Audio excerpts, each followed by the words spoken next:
Dysart Woods is Ohio in its natural existence. But how does this forest benefit us? There are actually many answers to that question. The most important being that the forest provides students and researchers with an ideal setting as a natural laboratory. And it allows us to be able to teach and inform students about the ecology of regional forests, most of which have been largely disturbed over the last 100 to 150 years, and it provides some insight into what this would look like under different conditions. I think it also plays a very important role in the context of science at large, because these old growth remnants that exist throughout the landscape really represent benchmarks or control ecosystems that occur out in the landscape. Virtually every other aspect that we've seen, every other aspect of the landscape has been manipulated in one form or another by humans. Trees have been cut, turned into agricultural fields, or forests allowed to regrow. Most of our forests that we have now are a very different form of forest than what they had been 200 years ago.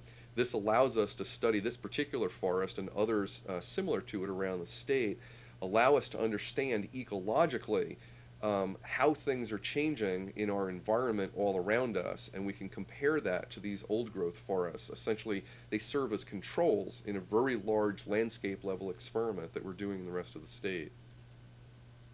Yes, Dysart Woods definitely is a laboratory. Ohio University uses it, but not exclusively. Other universities and research teams from around the United States have been to Dysart Woods and have performed various research projects there, and it is a living laboratory. And it's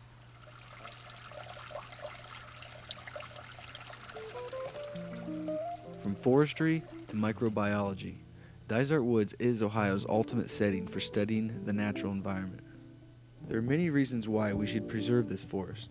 However, there are currently plans underway that would call for coal mining beneath areas immediately surrounding Dysart Woods. The green sections in this map represent the two largest areas of old-growth remnant at Dysart Woods.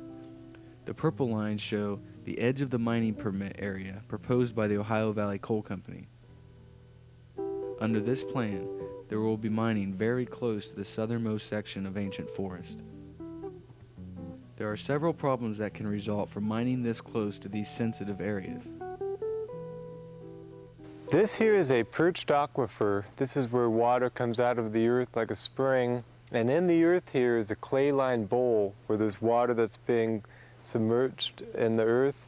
And this is what allows the water to come out and seep out and go down to the forest where the trees depend upon this water.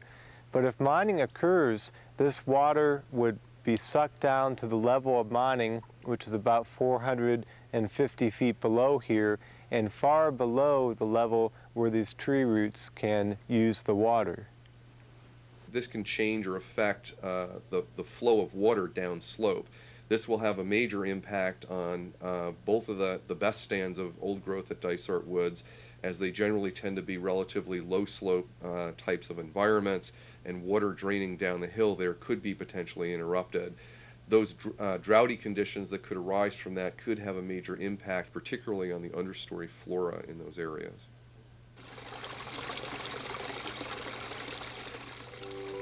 Disturbed hydrology is just one of the potential problems that can occur from mining so close to Dysart Woods.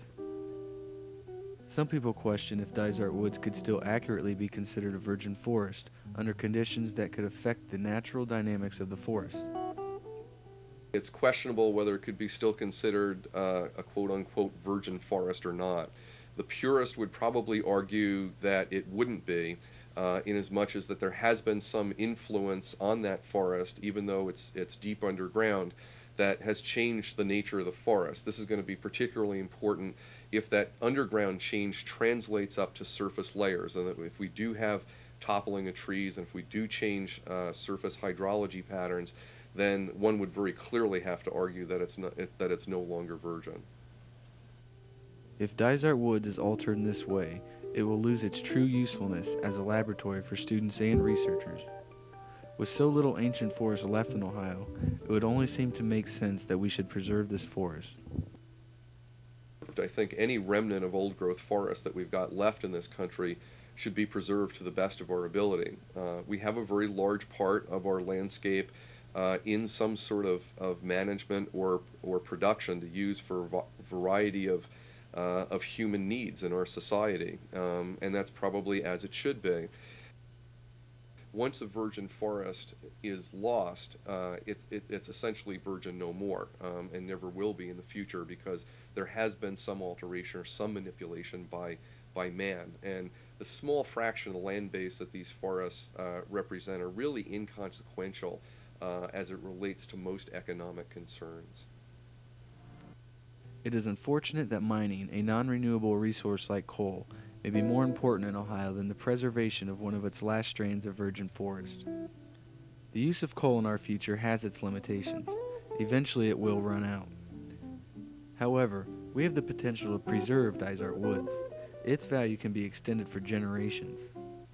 We need to preserve Dysart woods and use it for educational purposes so that people can learn about old-growth forests, what species are in coexist in old-growth forests, how they function, and their importance to a healthy environment. It's more than just an icon. It's something that has been here all these years, and we're now starting to realize what a valuable thing that we have here, what a valuable piece of history that we have, and such a unique laboratory that we can use to investigate how it was, let's say 400 years ago. The whole area was like this.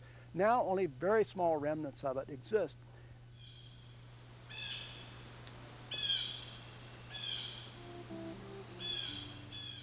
The ultimate outcome of this situation will determine the fate of Dysart woods. Do we mine for non-renewable coal, or do we preserve one of Ohio's last virgin forests? When thinking about that question, consider this. Don't our future generations have a right to see the natural state of Ohio?